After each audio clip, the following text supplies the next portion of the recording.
Pozdravljeni, dragi gledalci. Danes sem vam predstavil oblačenje, higieno in kozmetiko srednjega veka. Srednjeveško oblačenje se je razlikovalo glede na socialni status ljudi.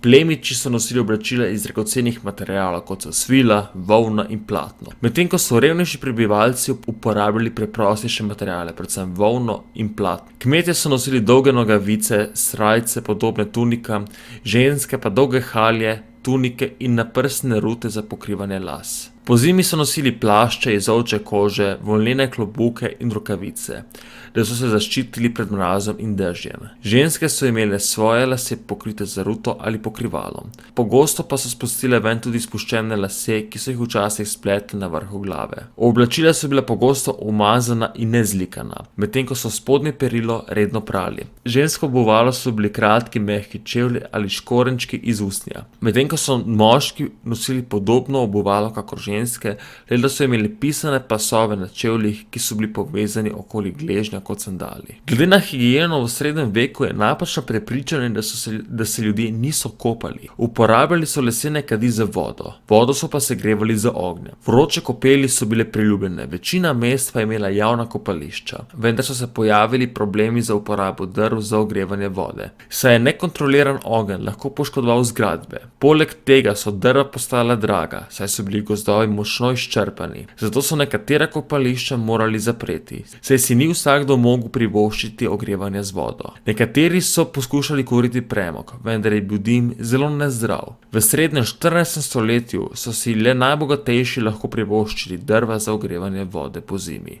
Ostalo prebivalstvo pa je bilo prisiljeno biti umazano večino časa. Glede lepotičenja je bilo britje težavno, boleče in redko. Britvice so bile pogosto tope in neprijetne za uporabo. Enako so veljale za škarje, ki so bile podobno velikim škarjem za oblikovane trave. Skozi stoletje si je nekaj prebivalstva višjega sloja umivalo zobe z zobno ščetko, vendar je bilo to zelo redko.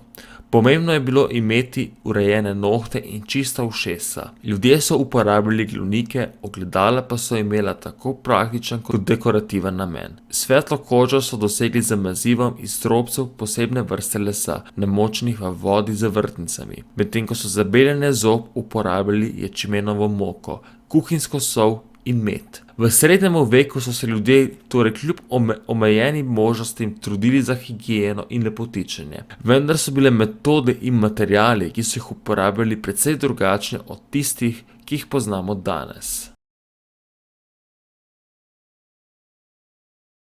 Upam, da vam je bil današnji dokumentarec všeč. Če vam je bil všeč, pritisnite like in se naročite.